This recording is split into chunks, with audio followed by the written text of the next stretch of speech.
Good morning. Mystery of Talking Fan. This is the poem written by Maud Robin.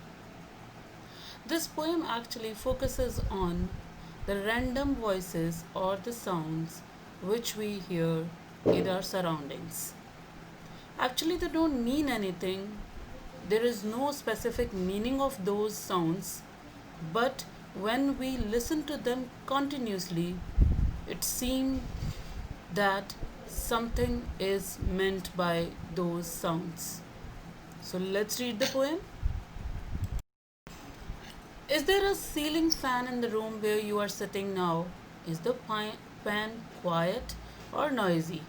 If it is noisy, you may be sure it is a distant relative of the talking fan in the poem which you are going to read.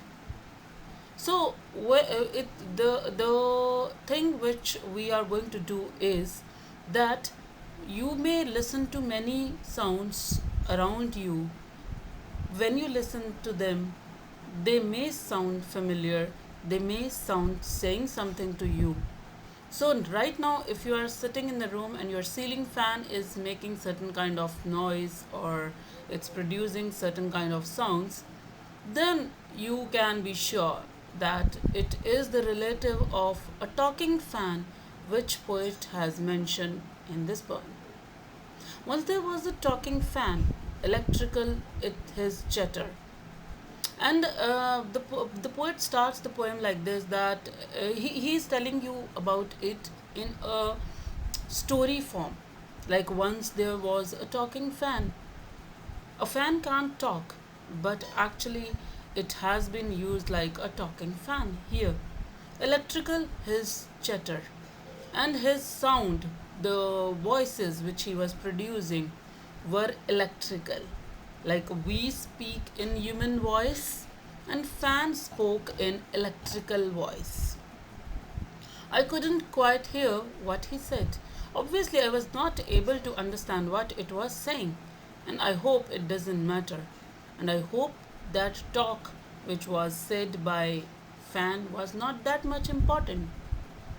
Because one day, what happened? Because one day somebody oiled his little whirling motor and all the mystery was spoiled.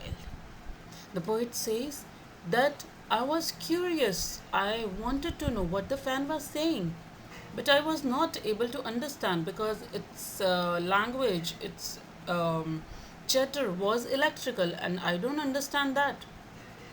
But one day, this mystery, this secret that what that fan was saying was totally gone. It was spoiled. Why so? Because somebody oiled the moving, the rotating motor of the fan.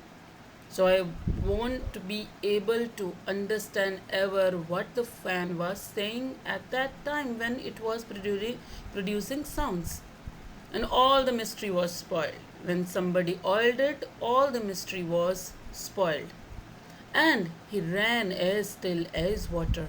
Now it was calm, it was not making noise, and it was running as if the water runs quietly.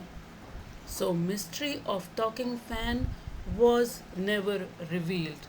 It was still a secret, and the poet hopes that it was not important at all. There was no serious matter in the talks of fan. So, this was the poem which connects, which relates to your experience if you have heard some voice which may be saying something to you.